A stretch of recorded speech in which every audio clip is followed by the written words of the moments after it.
Brainiacs. Welcome back to The Broken Brain. It's me, your host, Dwight Hurst, here to share with you a particularly fun episode. It's always fun when Carly and Abby stop by. That's Carly Beaumont from the Temp Arts Podcast Network and Abi Perez of the Friends of Friends podcast. Both joined me to do a little reading and review of some articles from the August issue of Psychology Today. We've done that a little bit before, and that's something that I usually make available on the Patreon for patrons of the show. And so I've just woke up in a good mood and decided to share this one with everyone. If you're interested in participating and supporting the show and getting some of the fun behind-the-scenes bonus materials and other things like that, go to patreon.com/brokenbrain to do it. Welcome, everybody, to the... What do you think of that? I'm workshopping there you that. Go. What do you think, Carly? I think that you should keep it. You should keep it, absolutely. Every episode starts with, how are you doing? I feel like my eyebrows literally jumped out of my face. I used to, I don't know if I probably mentioned this on the podcast before, but I used to work in an inpatient psychiatric unit for teens and kids. And on the teens side of the unit, there was a guy that was there every day, and they had a PA system, and you could you could make an announcement through the whole, unit or whatever. And there's this guy, every morning he worked, he'd get on and he'd be like, ladies and gentlemen, boys and girls, now is the time for the greatest show on earth. Yes, it's goal setting group here. And, he did this big old intro. And it was funny because if you work there, you drag yourself in and you're like, all right, we're getting, okay, he's being funny, haha. And of course, the kids, after being there like 2 days or more, they would come out like, this guy again, this morning, again. This guy again, Anyway, so which made it even more fun. Right. Because, of course, there's that certain age you cross where joking with kids is more to get the response than it is to actually make them laugh, right? We're all parents, we know. Yeah, no, I have one that's approaching that age. But she likes to, she likes to just kind of come back and be like, that's not funny. And then walk away. Which is like a little, which is makes me hurts my feelings. And also I'm like, I don't care. It's crossed to the mean stage. Right. No, she's getting into that mean girl stage. Yeah. Well, I'm joined today by Carly and by Abby. I'm going to have you guys introduce yourselves, and we're going to review which issue is this. I think it's Secrets. July. Yes, there you go. We're doing August. Yeah, the August issue of Psychology Today. And how did you introduce your topic there, Carly? Say that again in that voice. Secrets. That's pretty good. That's how I read the whole article. All articles. Yeah. In that voice. And I just whispered it to myself. Since you're a narrator, I like that. Right. That's pretty good. Well, you gotta have that cool narration in your life, Yeah. And then every so often, then you stop and say, "Yep, that's me. I bet you're wondering how I got here." Or is it clear? Yeah. I told a friend, I was like, I have to, prepare. I have to read a bunch of stuff because I'm recording tomorrow. And I told my friend what it was. And she goes, what if this is all like a ploy to get you to spill all your secrets? I was like, oh man, I feel like I'm ready. Let's go. Let's do this. You're like, I'm a podcaster. I'm not really as intimidated about that as you think I am. Right. I'm like, I'm ready to spill all my secrets. Blow up my life. This is a long con that Dwight's been running if this is where all this time. Yeah. Still friendship. Oh no. Yeah. Oh, well, let's see. Carly, you want to tell everybody who you are? Sure. Well, my name is Carly Beaumont. I run Temp Arts.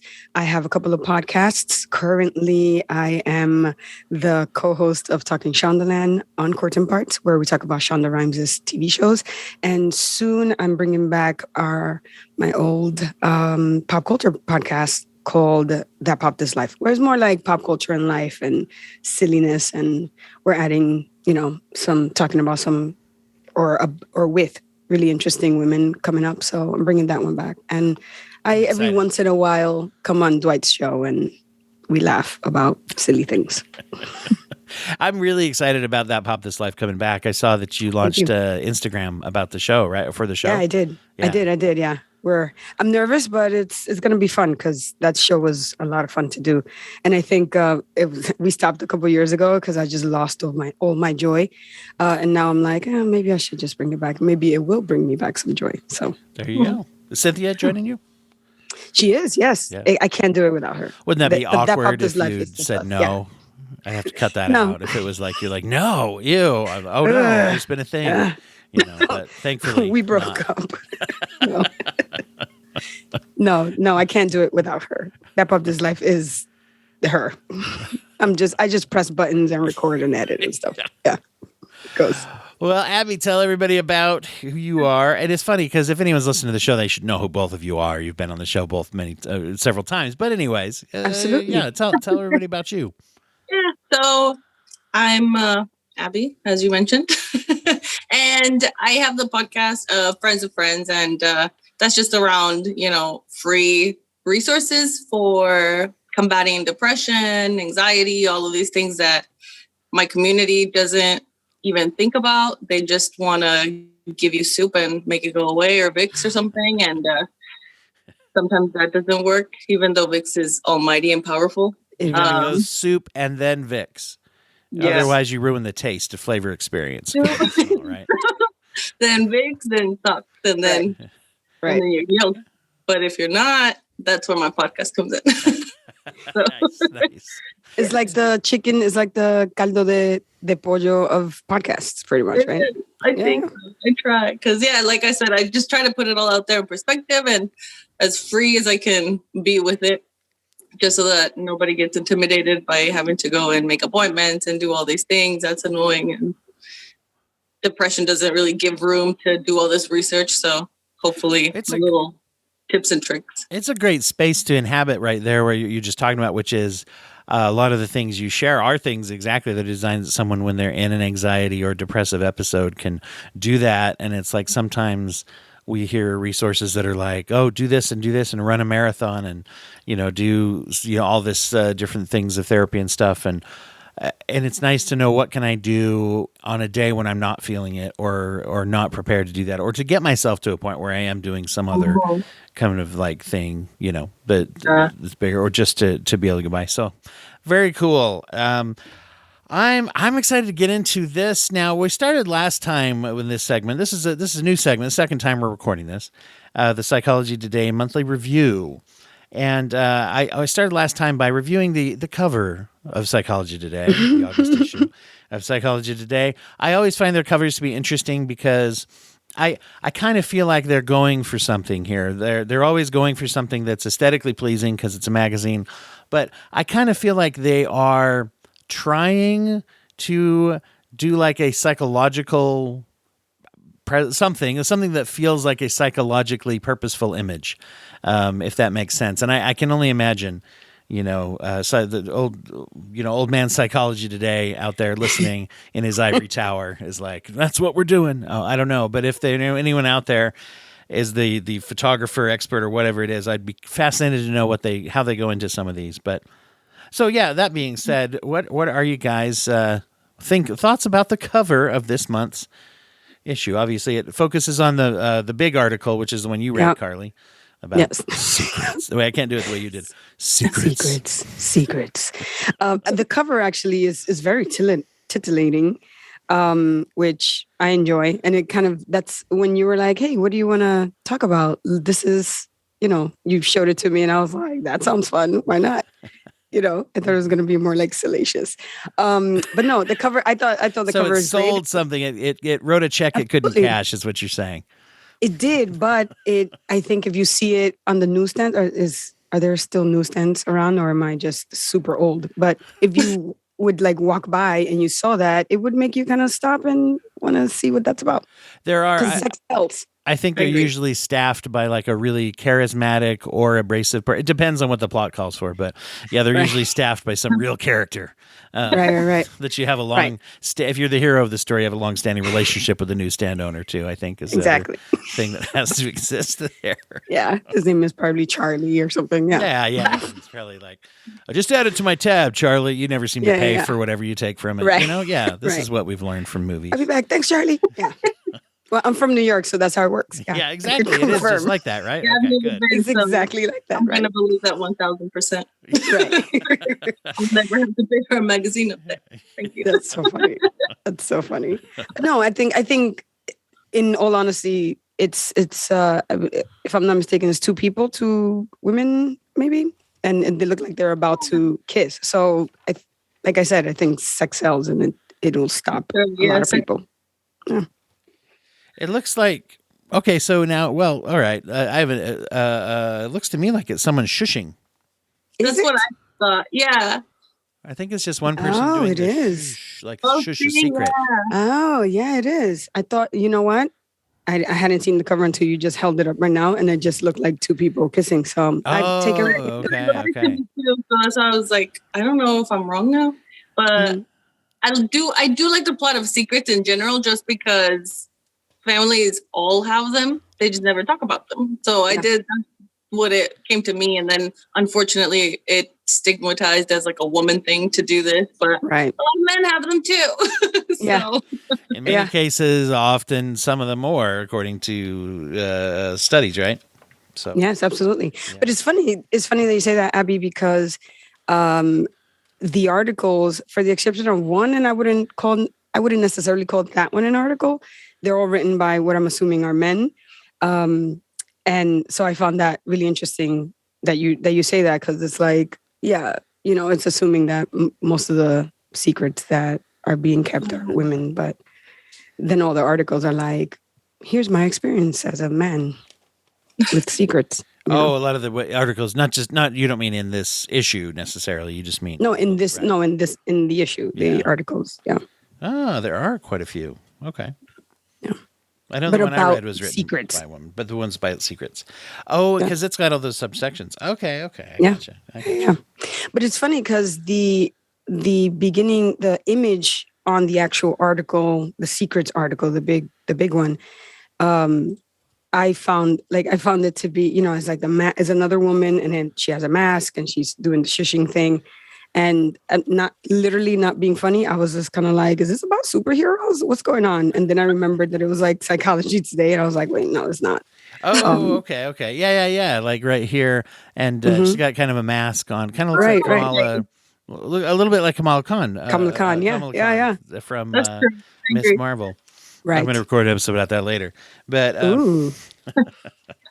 oh, very good. Well, let's dig into the article that you read then. The Secrets We Keep. Was I the only one that read it? You read that one. We each read a different one. Ah, okay. Yeah. Cool. I thought we were all talking about one particular Yeah. We're all sharing about one particular article.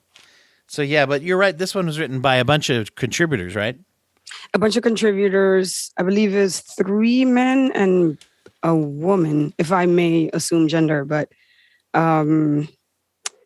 yes, 3 men and then a little sidebar by a woman. By what I'm assuming is a woman. Okay. Yeah. But it's funny because like the sidebar that was by Jennifer Gutman is just like how to share a secret, and the other ones are like, these are the skeletons in our closets. But I actually quite enjoyed reading about this, specifically the second article, How I Learned to Move Beyond Secrecy and Shame. And that one was more of a personal account. Felt more like a personal essay of the trauma, how he kind of became very full of shame in his childhood with dealing with his father's alcoholism and the shame and secrecy that came around that in his family. And then moving on to his sexuality and being a closeted gay man in a Catholic college that kind of condemned it. And then finding himself and his authenticity. And then and moving on to him writing about HIV and AIDS to kind of counteract some of his, to some of the secrecy and shame around the community and around AIDS and how AIDS was viewed in the 80s, to then him himself being a person with AIDS and HIV, and kind of coming into his own empowerment around that, and not having shame. And that article out of all of them kind of was the one that was the most impactful for me.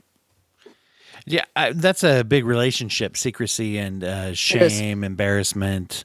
Because shame and embarrassment are different, right? I mean, I think embarrassment is just kind of like, oh, I don't want anyone to know, blah, blah, blah. Shame is more like, I don't want this to be, right? I mean, so much, there's a deep, a deep abiding thing, which is a different reason to keep a secret. Really? Yes, absolutely. Yeah.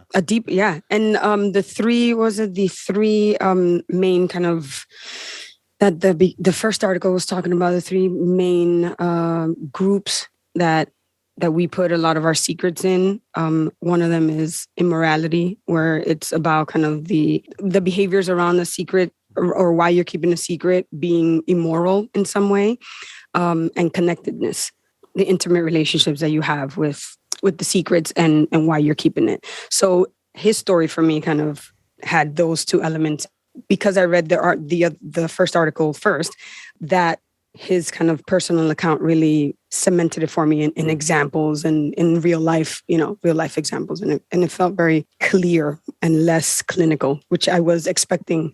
I don't usually read psychology today, so I was expecting a more kind of clinical approach to it. So I really enjoyed the personal aspect of it. I think they go for that. I think they go for accessibility a lot of times for different readers and not necessarily, they'll review clinical studies, but not necessarily reprint them and stuff, which is right. Which I think is cool, because otherwise people don't know what I mean, that's a lot of what your show, Abby, is about, is breaking things down for people who aren't going to go out and read the journal or something, right? That maybe you or the research that you might have read. Yeah, and making it more relatable. Like, for example, Abby, what I really love about your show is that it's relatable. I don't feel like I'm alone in however I'm feeling, especially when it comes to issues of depression and, not wanting to do things sometimes, get out of bed sometimes, and it was very helpful for me to hear, for example, you say, talk about that and your experience around that.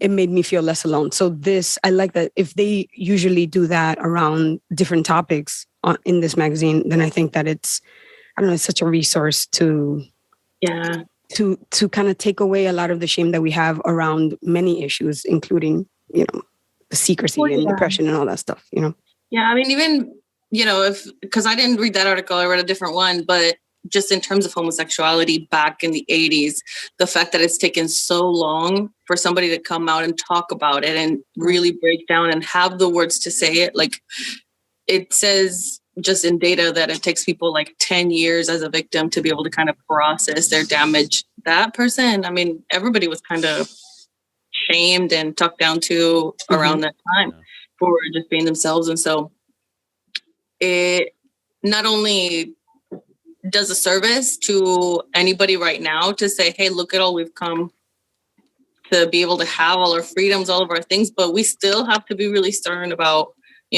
how we are very open and vulnerable and transparent and ourselves. It's so important to be ourselves. So I would want to read that article just because of that. Like, I even teach my kids about how limiting it was and how people couldn't get married. Like, it seems so foreign to them and they still don't really teach it at school yet. It's so weird to me. And I'm like, that to me is like aligned with, the Holocaust, like all of these things, like we were pursued as a people. So it's like to be able to put it together in such nice, simple words, though it's necessary, it deserves a lot more press, I think, than just being in a psychology magazine, because we're just like, now all of a sudden we have rainbows everywhere, which is beautiful, but it's like, come on, this came from this horrible thing and we need to love them and we need to be so appreciative. Like, I don't know. It's just, like I said, kids don't even think about it. It's unfortunate that they think about, they hardly think about it like a rotary phone or whatever. They're like, what is that? What do you mean? I'm like, yeah, it's interesting when you say when secrecy attaches to who you are. And I work with a lot of people who've gone through that, and I work now with a lot of people who are trans and are going through that process, and to be pushed into a position. And oftentimes it's at odds with like a family faith community or something that's important to somebody, maybe, that they're like, well, I identify, with this group, and how do I come out when coming out is going to mean so much. And when, you get that there. And then it's interesting, Abby, as you're saying that too, you're kind of touching on, there's that connectedness reason you mentioned, Carla, like, which could even be about, I'll say in air quotes, protecting someone. Right. And I think, institutionally and societally, you're talking about how we leave out stories, right? It's like, oh, hey, even in areas where maybe a school will, and unfortunately there are areas that fight against it, but even when they have like pride flags up, or they have the GLAAD clubs and things like that for students, and they're very affirming, they still don't want to talk about the abuse and discrimination of the past either, right? Mm-hmm. I mean, there's a whole thing about, not to launch into like critical race theory stuff, but to me, it's essentially that comes down to secrecy, is being like, well, we don't want to talk about things that don't look very nice. Right. And that's a form of secrecy too, really. Absolutely. Yeah. Absolutely. I think our culture, in this country at least, our culture is to just kind of like, let's not talk about anything that was ugly that we did that was ugly, Yeah. And we need to in order to learn from men, in order to know where we came from, when it comes to let's say pride. Like now you do see pride flags everywhere, and all the corporate stuff, but I think sometimes it's good that now we're, that people are being more accepting of the LGBT community, but at the same time, it's like we do need to know where that come from. We do need to know that it's not just rainbows, that it, what is this? Stonewall started as a riot, and it wasn't just like a rah-rah sis boom ba type of celebration. Mm-hmm. It's great that it's a celebration now, but we also have to kind of come with that knowledge and information. And I don't know, it's up to, I guess, parents and all of us to kind of just try our best to do that. But that goes across many issues. Yeah. Many issues like slavery, and how we treated the Japanese, or how we treated the Native American, all that stuff. So like, it's more than, it's this kind of like culture of just like maybe forget. We're selective. Yeah. Right. Selective, right. Yeah. There's a certain group that wants to forget a lot more than others. That I happen to erase. belong to. Erase. As it turns out, it reminded me, as you're saying, like, speaking of white people, Michael Harriot's a writer who writes about race and things, and he does a podcast also. And he was saying, he did a recent one about uncomfortable white children, is what he called it. And he talked about how they don't want to teach certain things in school, and mostly it's to protect how the kids feel. And he's like, but actually, when you're if you're a white person in America, if you don't ever feel uncomfortable, it means you don't understand your own history. Right. And if we don't have uncomfortable white children and uncomfortable white people, it doesn't lead to any advocacy that means anything. Right. And it was a whole episode that he did, and he wrote about it. He's a good follow on Twitter too. He does a lot of historical stuff as well. But what's his name? Michael Harriot. Yeah, not James Harriot, not the veterinarian from All Creatures Great and Small, although he's also great. Right. In a different way. Right. More fictional way. But he was a real guy. Anyway, whatever. You guys wanted to talk about the semi-memoir books, All Creatures Great and Small, of the British veterinarian James Harriot, right? I'll read it to my dog. Thank you. Season 3 coming out on PBS soon. Speaking of white people. Anyway. The Broken Brain. And now, a message from our sponsor. Hi, I'm Viviana Triana, one of the EMDR trainers for Three Rivers, and I am super excited about being able to support our fellow clinicians in working with these complex cases, clients who have a life experience of trauma. It's not about what has happened only, but it's about what is happening and what could happen for them.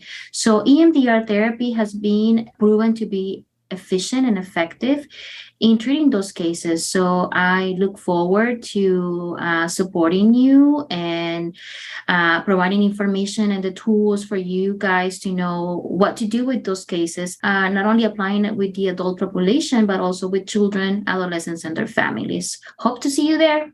Stay up to date with Three Rivers' latest EMDR trainings by checking out carolmiles.com. That's www.carolmiles.com. I'm going to tie that in, just even on a personal level. One of the reasons I know that secrecy exists a lot of times for someone like me, speaking of a particular flavor of shame, is those of us that are people pleasers or in my life, I've had a even pathological fear of disappointment or letting people down, right? And that often leads to secret keeping or even deception at times where we don't want to tell someone something if it's going to let them down. And then, but in the long run, that's usually great. No, it's usually bad. It's usually not effective and usually more hurtful to be not silly about it, right? And more hurtful in the long run. People get sick from all these things. Like there's a lot more research now on how not just anxiety, but like the root of where it comes from makes you have aches. Like the popular backache could be from stress. Like it's from anxiety. It's from all of these things. And so it's just a really crappy, there's no actual science to this, but in a weird alignment to this, in my family, there was always a lot of secrecy. My biological dad was told to me that he was my oldest brother. So they never told me. That all happened because he had me when he was like 18. And so I called him my brother my whole life. And right at the end when he was dying from prostate cancer, because ironically, the men in my family just die from that. And I have no idea if it's a stress or whatever, because there was no rooted thing. But yeah, right when he was, doing final medicine and chemo and things like that, he kind of said, "Oh, well, I'm just glad I saw my grandkids." His kids didn't even have kids or anything, but I did. And so it came up, all these little things, they just couldn't hold it anymore. But that was the only thing. And then like his own dad, which was my grandpa and called my dad, he always had that whole secret too. And at the end, both of them were always like, "Where's Abby? I need to talk to her." And it was like, bro, you guys are like sitting on this topic your whole life where you could have told me and I'd have been like, okay, like, oh, cool. I have siblings. Like, right. And it's interesting. But yeah. How sometimes the way that something's revealed in the timing is something that can be greatly healing, but that's not often how we do it, especially those of us. And I'll throw myself in this camp of like, when there's fear associated with it or shame in that way, it's like, oh, I got to guard against this, or I got to, and make sure everyone feels okay and all this, and just everything runs smoothly day to day. And it's like, actually, having a big, tough conversation earlier, you would have preferred that. You'd have been like, wait, let's get to terms with it. And maybe we can actually use this as something to, instead of just kind of, drop it on me now, I mean, I'm not putting words in your mouth. I'm just saying. But that's what it felt like. It was almost like, you guys, we obviously we all grew up together, but it was just a shame because he wasn't married, literally just because he wasn't married. And we were of a Christian household that there was that whole stigma of, they had sex before marriage. Right.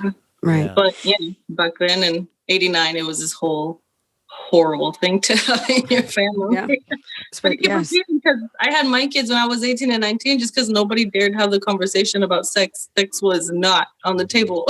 So, oh my gosh. Gosh. Yeah, that's very real. Yeah. That's very real, especially in Latin. I also grew up in a Latin household, and it was just kind of like pat on the head, or you would hear it through osmosis, as I like to say. Like you would hear like your parents talk about it, but they never really like directly sat down and was like, "Hey, this is." They would just like randomly yell out, "Don't end up pregnant." Right. Like, I don't know what that means. right. It's funny. Before I read this article, I would have thought that what makes you sick, they say that you're only as sick as your secrets, or the secrets are what make you sick. But I thought that it's the withholding it, the not saying anything, the keeping everything to yourself and inside, that is what kind of messes you up.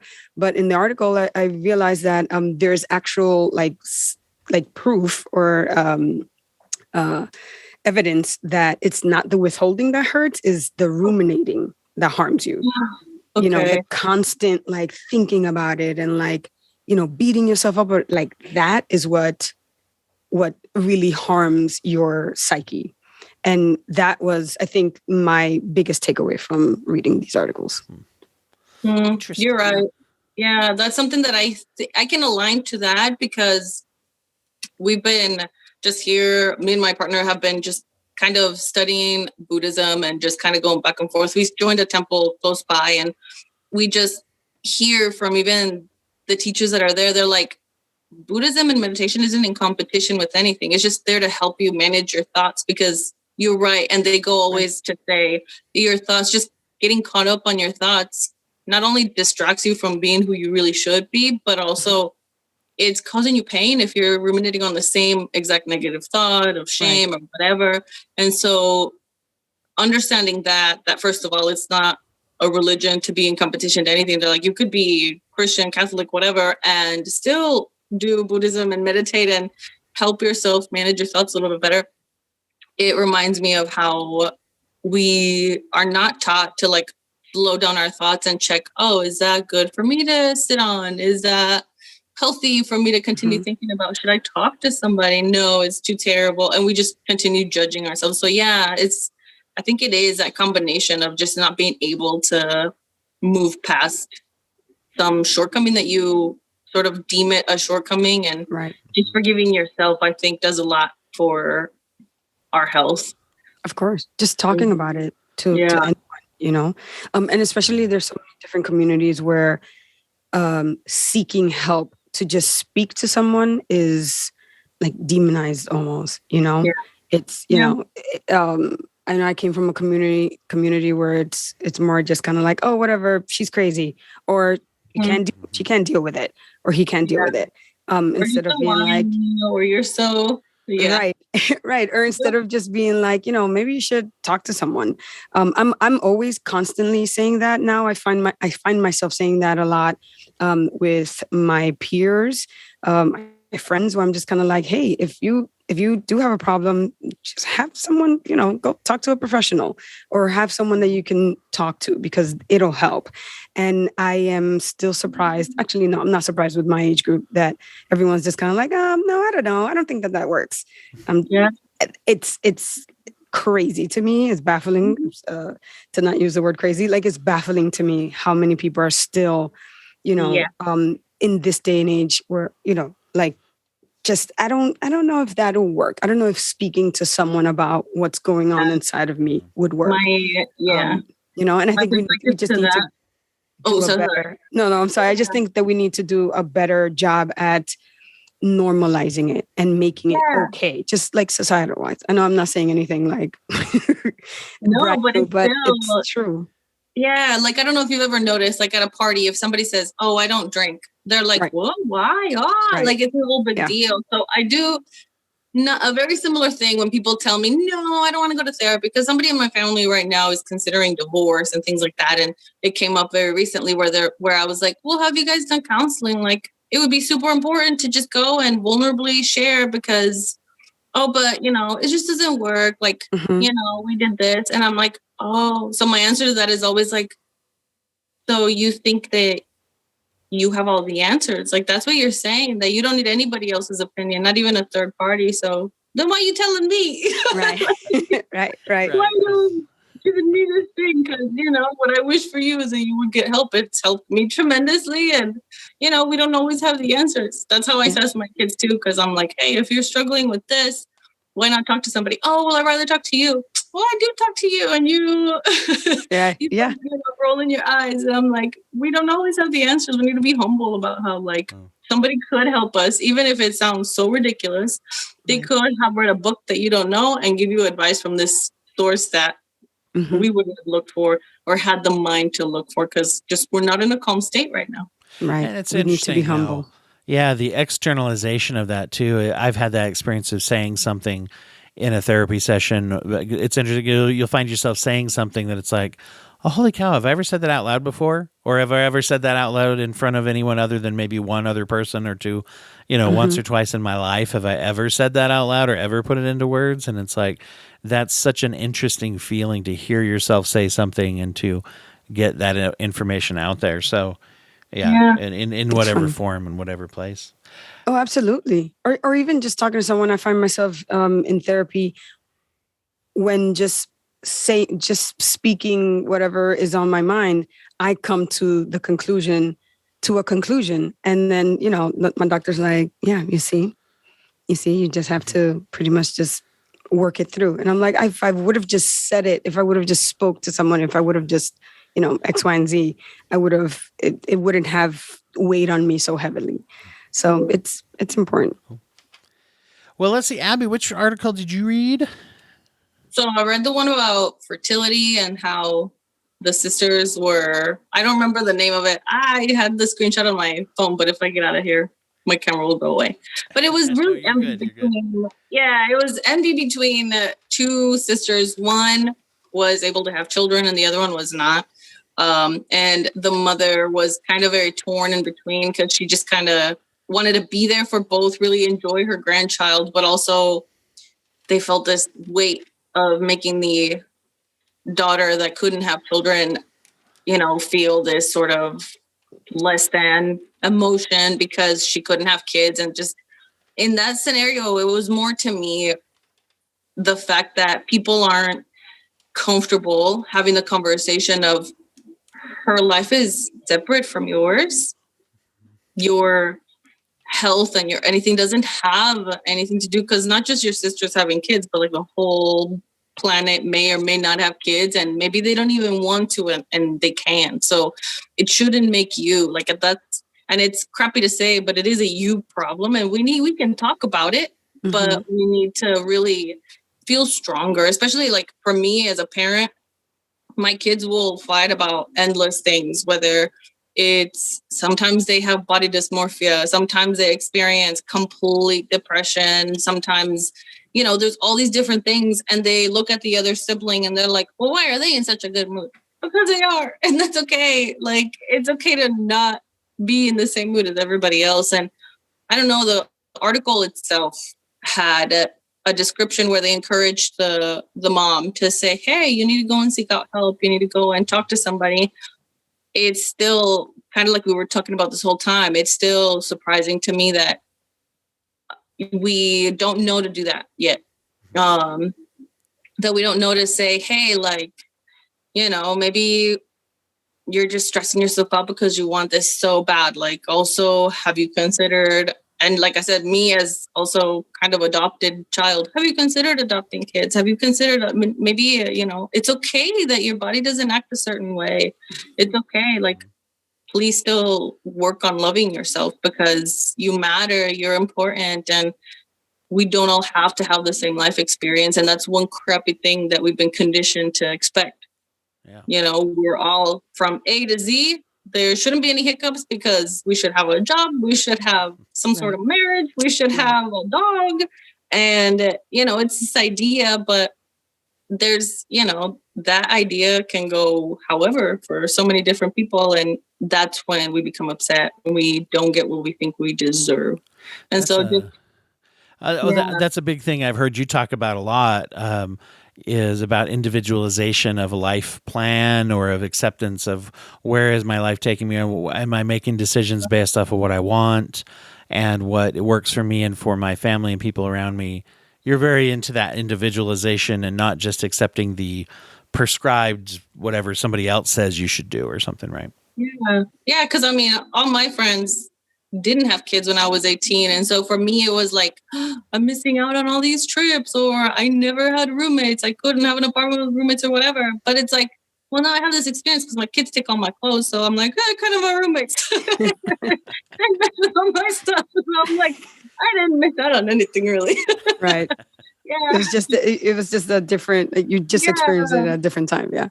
Exactly. And so just in my mind, like, it's just being patient with ourselves and having somebody that loves us kind of call us out in a nice way, because, intention really matters. And I don't think people go off of intentions a lot. We take offense to a lot of different things, especially just in the notion of how our culture is going. That's why it's hard to talk to a friend. As you were saying, like, it's a great recommendation to say, go talk to a therapist, because even just on Facebook, there's like just these polarizing opinions where it's like, my boyfriend doesn't text me back in an hour. Dump his ass. Right. He's cheating on you, girl. Yeah. He's a cheater. Right. And it's not like social media is the best place for nuanced conversations, but yeah. And you know what? I do my due diligence of trying to find those spaces, even on social media. They're on Facebook. I'm ashamed to say because it's just a hilarious number, but I'm in like 900 groups. Okay. Wow. Wait, are you exaggerating? No, Oh, nothing. no. Wow. I wish I was. But yeah, it's something that is hilarious and embarrassing, but it's That's more hilarious funny. than embarrassing, so I'm sharing it. But now the But, question is, how many of them let you update your episode links? Drop your episode links every week. Oh yeah, probably like one. Yeah, And the exactly. one is Like, because everybody's sharing their links. right, exactly. Yeah. It's funny. But yeah, so like there are a bunch of different groups, and like relationship groups are always like very polarizing. But there are all a lot of other spaces where it's like, whether it's people learning to do a new skill, people are more with empathy and they're more cautious. Like I'm in a bunch of like drawing groups and people learn how to draw and they're like, well, look at this book. You need this learning and you're doing great. And I've always heard that feedback, and I'm like, why doesn't this happen in the groups where we need emotional support? Right. And there's a couple groups that I found recently for BPD and borderline personality disorder. And those groups seem to be more of a safe space for a lot of folks where they're like, I am going through an episode right now, just, kind of posting my thoughts here. Anybody have suggestions? And a lot of people will say, hey, self-care, take a long walk, whatever. So it's different spaces where we're selective about it, but it's like, I don't know what causes that impact in people. Maybe because they feel like I'm going through this too, but like I said, even in relationships right away make people trigger and say the worst about the other person when they haven't even heard the two sides of the story. So it's just like in the article itself, like that's why I thought it was so interesting that they pointed out this story of a mother and two daughters. And it took the mother quite a while to really say, hey, like you need to talk to somebody because, this is something that is good for you to work on. And there's no shame in it. It's okay. And it's an interesting activating topic too, right? Because when you look at that with like family members and especially with mothers and daughters, and the issue we said like was fertility, it's funny because that to me is one of those examples of a topic that is so core. Like it's tied deep into a lot of our life beliefs and I think especially for a woman, like the socialized way that you're supposed to look at yourself and all that. And at the same time, it's also something that we just assume everybody feels the same way we do about or something, or it's like, oh, this is how you solve that, or this is what you're supposed to do or whatever. And so it's something that is so meaningful and deep and personal and individual. And at the same time, we treat it as if it's just, everybody got that, right? You just go have a kid, whatever. Every supposed to, yeah. If nobody had a blink of an eye, they're just there. They have their kids. I mean, I blinked and I had kids. I was like, oh, okay. But it's a huge deal. Like even there, a person that already has these very high expectations about what their life is supposed to look like. I think that's the person that really should take their time also to have kids, because I was raised in a family like that where they were like, well, your cousin's going to school to be an astronaut, and why aren't you paying attention in school? What is this, a B? What are you, stupid? I'm like, Right. no, what are you talking about? I can't even read English right now. What are you saying? I'm working on something else. I can't even think about space. Yeah. Yeah, like I don't even know the name for cloud. And it really has to do with like, it sounds like a lot of what you're talking about is what we project into a situation too, right? And I think also, once again, it's some of those really, really deep things that tie in with our own sense of self-esteem, all that kind of stuff that we just kind of make a lot of assumptions about, and we don't actually talk about or sort out. What am I projecting into this, or what am I triggering? And like you said, if someone's like, oh, you haven't gotten a text back, huh? Dump him. And it's like, well, there's a projection probably going on there of someone else's experience or feelings or whatever. And it says a lot about what's that person's assumptions about what's expected. And it is interesting when in social media, you bring that up, we bump into those things without ever actually, we don't even know the other person sometimes. I mean, some groups, it's like, oh, someone's like, oh, let me live my life out loud here on Facebook, and all the feedback you're getting, you don't know who that's from or what their beef is, or if they even care. If they're, you don't know if they tweeted that or Facebooked it or whatever, and then turned to whoever's sitting next to them in real life and said, "I said to dump him," or if they're like, "No, you should dump him." You don't really know even where that's coming from. Yeah, Right. You don't know the tone, the intention. So I just think that we don't hit a lot of these topics with empathy. Like, at least me as a parent now, I would have talked to that child or that daughter and had been like, why couldn't you continue working on yourself while you still work on being an aunt? That's still an experience of being with the child and then seeing how you feel about it. Go and help her and go and see. And it's not a resentment thing. You're not even going to have time to think when you're around a baby because you're just like, these delicate things. And so it's just, there's so many different creative ways of like getting out of it and not also putting the limelight only on the anxiety or that negative feeling. Because I think we also tend to dive right in and focus on the negative feeling that person is having, where I've noticed that therapists don't really do that. They step back and they let you say all these things. And it's very seldom when they go, "Oh yeah, tell me more about that crappy thing."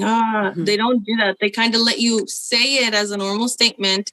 And then they're like pointing out what's great that you did at that time. That's what I've had in my experience for a couple of my therapists that I've really enjoyed. They go, "Look, you did great here. You did great there."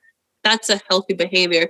They want to focus on the positive. And so that's a lot of what I try to do just even as a person, because my half brother, anybody, like they'll just share some stuff about their life and they're very in the weeds about the problem. And I'm just like, well, outside of the problem, look at what you're doing right. Absolutely. Yeah. Do you find sometimes that like the way that many of us relate to one another is through negativity in general?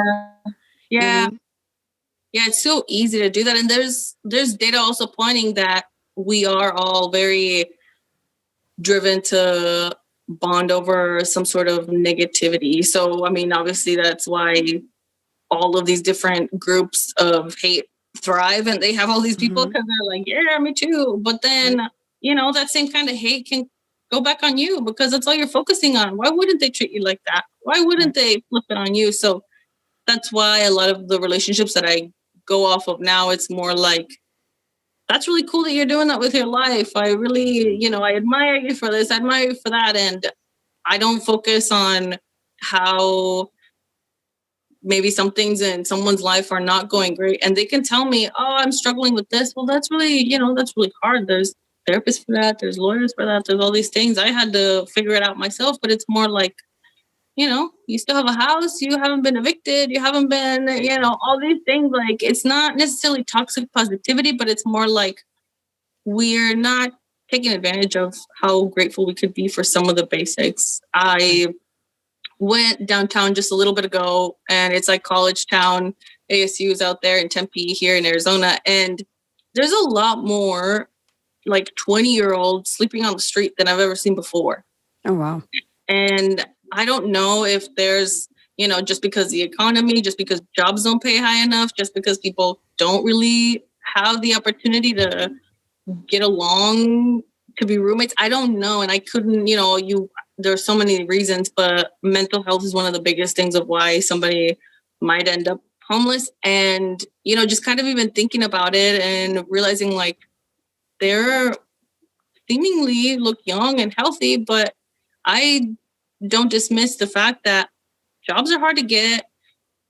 Jobs don't pay very well, all of these different things. And it's like, dang, like there's a whole different level of empathy that we should be having for other people. And that's not talked about. We don't allow, there was a story where I also heard like this person wanted to let a homeless person sleep in the front yard of her house, and she was more than welcome. And she was like, "Yeah, they could sleep in my front yard. It's my front yard." The neighbors all complained to the HOA.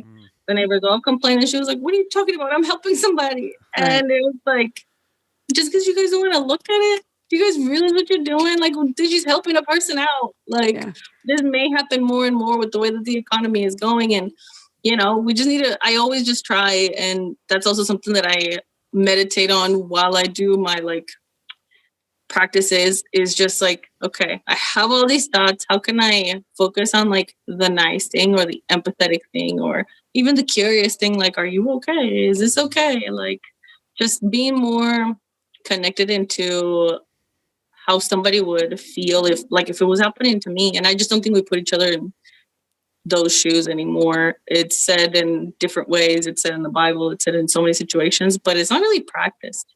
No, I think we have an epidemic of, there's a lack of empathy. Yeah. Absolutely. In general, across the board. Yeah. Yeah. Yeah.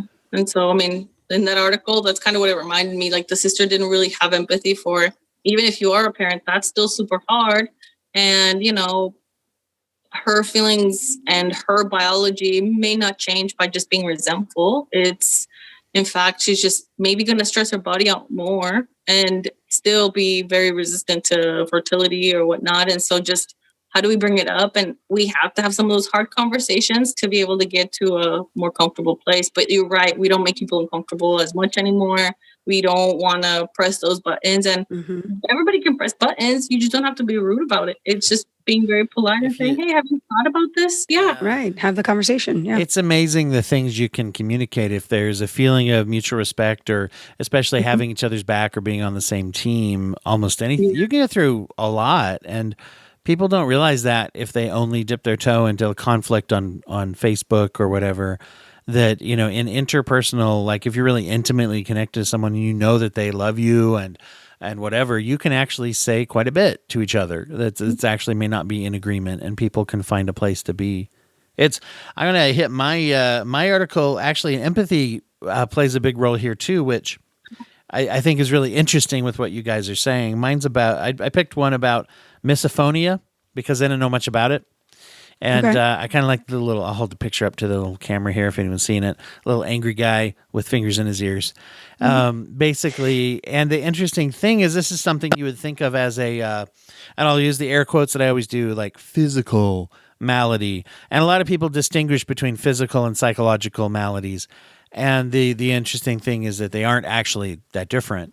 Because the psychological parts of us are contained in the body. So really all medical problems are physical problems, right? Right, absolutely. So, do you want to define misophonia? Yeah, misophonia is, even here in the article, it's by Jennifer Brout. She's a psychologist. And she said, misophonia is characterized by an intolerance for certain sounds, regardless of how loud they are. So somebody might be triggered by like gum chewing, or chewing at all, basically, or pen clicking or something like that, I don't know if you guys can pick up on that one. Anyway, anyone out there, sorry for any listeners with misophonia triggered by pen clicking. Especially if they're right now canceling their Patreon subscription to this episode. They're like, oh, no, he did it.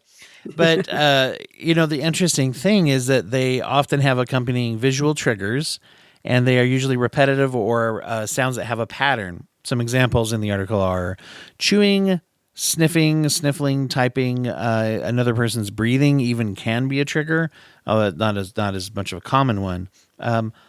So some people believe that it comes from an aversion to pattern-based sounds, and they become paired in memory to certain people. And that's actually a really interesting part of it, is that you might say, is that just because there's certain people just hearing sensitivity, and that's common with people on the autism spectrum and people with ADHD and high distractibility. But one of the really fascinating things about misophonia is it seems that when you are on the receiving level, if you have misophonia, you can feel really attacked by sound. And the studies also show that it tends to associate with certain people. So they say people will say things like, oh, my sister is my worst trigger. My husband's my worst trigger, things like that. And there's a danger there is that when we psychologically attach and interpret that as the other person is the trigger rather than, sometimes at breakfast time, I'm there and my sister's there, of course, and she's eating cereal and crunching cereal is a huge trigger for me. And so if I look at that, that's different than saying my sister is my trigger, right? Right. And yeah. So it talks about that avoiding. It's kind of funny because it says to avoid language that solidifies a link like that or labels people as a trigger. And I made a note on the side of the page where I noticed that I this morning that I only put the words avoid people, which was not what they were that's not what they were recommending, but apparently that's what I took out of it. Avoid people. Right. So that could be a solution for lots of life's problems. For almost all of them. Yeah. But one of the most interesting things, and they have some tips here for coping with it, but the biggest that I can talk about, but the reason why empathy made me think about this is that is the main thing. That basically you've got two different experiences, and this is where it really reminded me of some of the stuff Abby was saying, is that you have a person who is the one suffering, is what we would usually say, the one with misophonia, they're struggling with, they're suffering from, whatever, misophonia. And that's where our focus is. And that's, if I'm the one with it, that's where my focus is too, right? Because I'm having this terrible experience. But then again, then there's also a need for empathy to be expressed on the other side, because what if I'm a spouse, sibling, loved one, roommate, best friend, whatever I am, someone who has someone in my life with misophonia, and I can't chew in front of them. Well, how does that impact if we're in a relationship? We don't eat together, or do we eat together, but you are going to wear earplugs? Or, I don't mean to sound silly about it, but it's like you got to come up with solutions, right? Right. And how do people do that? And one of the most important parts is for each other to express how they feel, and also to express how they feel like the other person is impacted by being in the situation that they are in, if that makes sense. To be like, oh, if I lived with someone who was this triggered by chewing, that would be hard for me, I think. Oh, well, if I was triggered by your chewing, that would be hard for me, I think. And just kind of trying to start that's a very powerful place to start, because usually we jump right to our own suffering. Oh my gosh, I can't believe my partner has this sensitivity to pen clicking, and I can't stop myself from pen clicking. No one can. That's a problem, maybe, and a different problem. I'm not sure. Compulsive pen clicking. Pen click. That might be a compatibility issue if you're dating someone who's an obsessive pen clicker. But or maybe in the pen clicking championship. I don't know what people do. I don't want to shame anyone. Professional pen clickers. You're in a pen You don't want to hobby shame. Yeah. That's a rom-com waiting to be made. Someone with misophonia and someone who's a pen clicker by trade. Professional. Professional. Oh, wow. Will you give up the game for your love? That's the tagline. It writes itself. I gotta edit that part out so we can write the script later. But before someone takes it, it's a Netflix series. But it sounds like a Hulu one. Right. Hulu puts so much art into it too. So I don't know. Much. Yeah. But you can see that, where, and I don't have anyone in my life who has a direct misophonia, like in my personal life. I have worked with clients who have different levels of triggering and sensitivities with those types of things. And seeing how that affects someone's life. I remember of a case years ago that I was aware of where there was a kid who didn't like to go to birthday parties, and it took a while to figure out the reason why. It didn't have anything to do with what everyone was focused on. It wasn't because the kid wasn't social. It wasn't because they didn't like people. It wasn't because they didn't have self-confidence. It was because they had a huge trigger and sensitivity issue with the sound of balloons popping. And if you're a kid and you go to a party, someone's going to pop a balloon. Yes. And the way that I heard this, it was like an occupational therapist who was talking about input and sounds and things. And they said, for most of us, we jump if we hear a balloon pop. But he said, now compare that to if you went out to maybe a gun range and they didn't have hearing protection on and someone just fired a gun in the air. You would go, it would be more than just a jump, right? There's a visceral, oh my, kind of reaction. That's how I sound at a gun range. That's exactly what I thought you'd sounded like.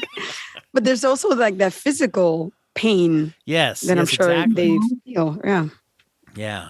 Oh, so that makes a huge difference to say, well, that's a big chunk of childhood that's different now because of this potentially, you know. Mm-hmm. And there's different things people can work on with sensitivity issues. It's a little different than misophonia, but anyway, it's a very interesting thing to see. So one of the tips that they had was interesting. They said empathy, communication, and those are things you wouldn't associate with the problem directly, right? Which I think is kind of interesting. Yeah. It is also, they say part of empathy is remembering that misophonia is neurologically based. It's just a part of how the brain is processing information. You can't just say it's obnoxious and dismiss the person. That's not helpful, obviously. That's not helpful with a lot of things. I don't know if you I've never had anyone say, I've never had anyone just think I was obnoxious and discount me and had it be helpful about anything. But yet you do with certain, and I'll admit there are certain symptoms, and I have people in my life who have high anxiety symptoms. I have anxiety symptoms, and I know that I elicit a response, but I also know I've had a response where I'm like, I know this is a mental health issue, but I'm really frustrated with my fill in the blank, family member, whatever. And I have to remind myself that too, and say, they're not choosing to be compulsive about this. They just are, know, and I have to have that empathy where it's like, it's probably a little harder on them than it is on me. But also me, it's affecting me. Yes. I think we all have to, because I also have to actively sometimes be more empathetic, especially when it comes to situations like that, where someone's anxiety or someone, is triggered by something, and you just don't want to deal with it at the moment or whatever. And I have to actively, before I have any kind of response, like outward response, I have to, they can't help it. This is not something, that's just an annoyance. It is something, that's a medical condition or, an actual issue. And often, and I'll say, especially as parents, I think we sometimes struggle with this, where it's like, we might see something that we think is annoying or frustrating, and it's like, why don't you just stop it? Right. And actually, it's a flare-up of maybe a mental health condition that we're aware of because we took them to the doctor in the first place. Right. And to actually look at that sometimes and say, if someone does a thing that I don't really care for, do I look at it and say, oh man, or do I look at it and be more permissive and say, well, it's their, symptoms? Or do I look at it and say, I wonder where they're having a flare up. Mm-hmm. You doing okay? Can I help? You're all right? I noticed that when you're stressed, this happens more, and it's happening. I want to be here for you. Wouldn't that be weird and crazy and radical of us to do? It's funny because not what we think of it the first time sometimes. No, but I just 2 days ago did that same exact thing to a friend or with a friend. She was being kind of crabby, and I was like, hey, usually when you are like this, my instinct is to run the other way, give you some space, but I feel like maybe that's not helpful. And I just would like to know, how can I help? If I can help, is that helpful for you, for me to leave you alone for however long you need? Or would you like me to be here? And she actually opened up and she was like, you know what? I am grumpy and I am a little upset, but I don't want to be left alone. And I kind of just want to be in that grumpy kind of upset space, but I also kind of want that love and support and security. So if you can do that, that would be great. And I was like, done. And my reaction to her saying that to me, just saying like, that's totally fine. I can absolutely do that for you. Do you want to cuddle? I can go over to your house and move your husband out of the way and just cuddle you for a little bit.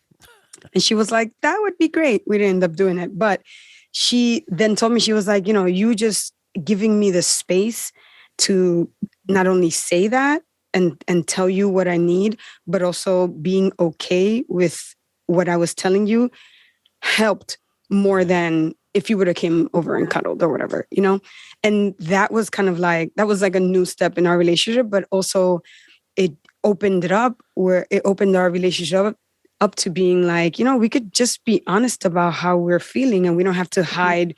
It doesn't always have to be, the like, we're partying together and we're laughing and joking and, smoking a joint or whatever together. It can also be the ugly, I don't feel well, I'm being nasty, all that. We can have that together, and that can be part of our friendship. Mm-hmm. We're not going anywhere. And it was actually quite a revelation to the both of us. That's really cool. I especially like that you suggested, because to me, that's an improvement upon when people are like, well, I'm here for you, vaguely. Mm-hmm. Or when they say, what can I do? And you're like, I don't know. And they're like, well, I'm out then. Thanks for nothing, for not telling me what to do, jerk. Or something, or not really, but, sometimes there's that feeling of pressure when someone wants to help.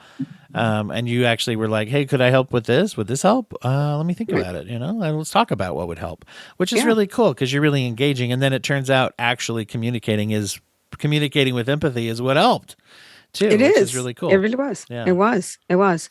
And I think it just, again, this is my best friend. We've known each other for a couple of years and we've gotten really close, but I think it works across the board with any relationship, obviously, in an appropriate way, but I think it does. And I think it helps to not take our own feelings out of the way, but not do that.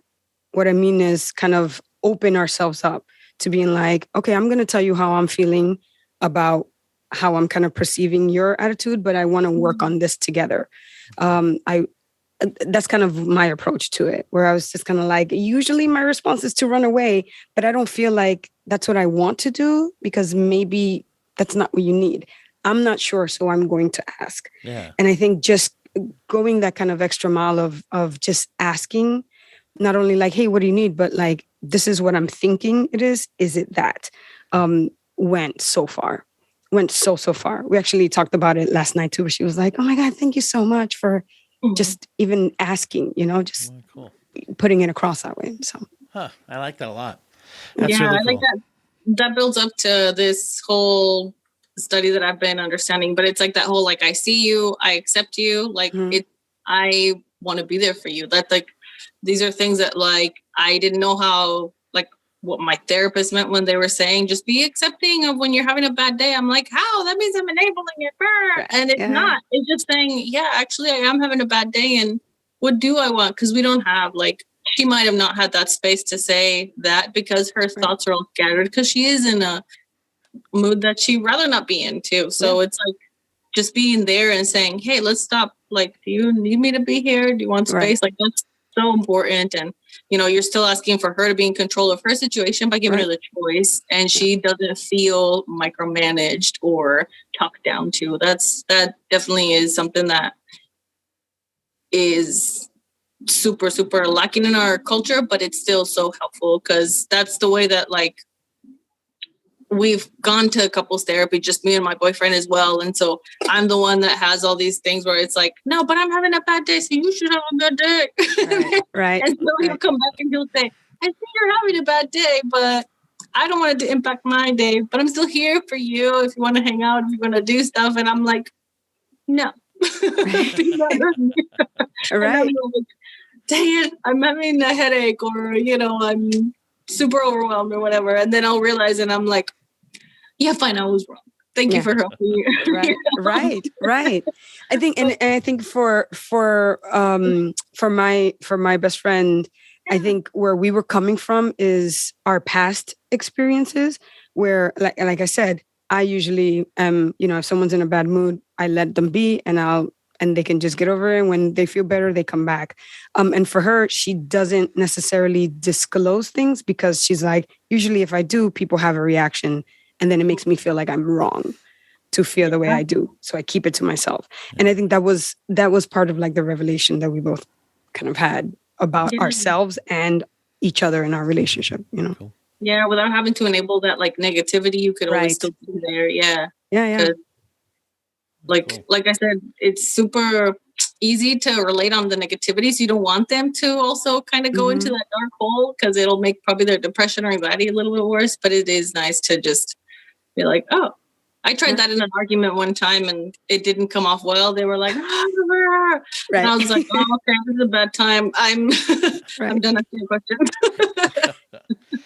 Well, trial and error. Thank you guys. This has been really great. And hopefully, like I said, it's a recurring segment. So who knows who's coming back next time to review future episodes of the Psychology Today magazine. Well, wait. Well, I'm sure, like I said, I'm sure they're listening and we'll all be getting a call from them soon. And I think we should, I think what we've shown more than anything is that all of us should be writing for it. Come on. At least you guys have the insights. Well, Abby definitely. Why don't Each of you guys, tell everybody where they find you out in the world. Maybe not physical location, but whatever's I meant more internet, stuff. But for your shows and your Twitters and your Instagrams, but your address is fine too. Whatever you want to share. Do you want to go, Karen? Sure. You can find everything I do on coretemparts.com, or if you're on Instagram, my two shows are That Pop This Life and Talking Shondaland. We're on Instagram as that. And for me, I'm Instagram, Twitter, everywhere, Carly Vision. Carly Vision. Sorry, I said Carly, and I'm so sorry. No, it's okay. But so that's good that we even fixed that. Got it clear out. So. Thank you. But I'm just on Instagram, and mine is Arte de Abi. So it's just art in Spanish, de Abi. And that's where I will market my podcasts, which is on anchor.com/friends of friends. And again, it's just all on my Instagram. So that's better let everybody go there. Because not only do I have a bunch of resources on my Instagram that are visual, I also will put a bunch of links and just funny stuff to help people through their day as well. So Arte de Abi is my Instagram, and that's it. Awesome. Just found it and followed you. Yeah, Nice. Everybody out there who's hearing this should do the same. Find Carly and Abby out there and follow them. Say that sounded creepy again. I mean, find their Instagram and their podcast and follow those. That's what I meant. Thank you. All right. Thanks, guys. Thank you.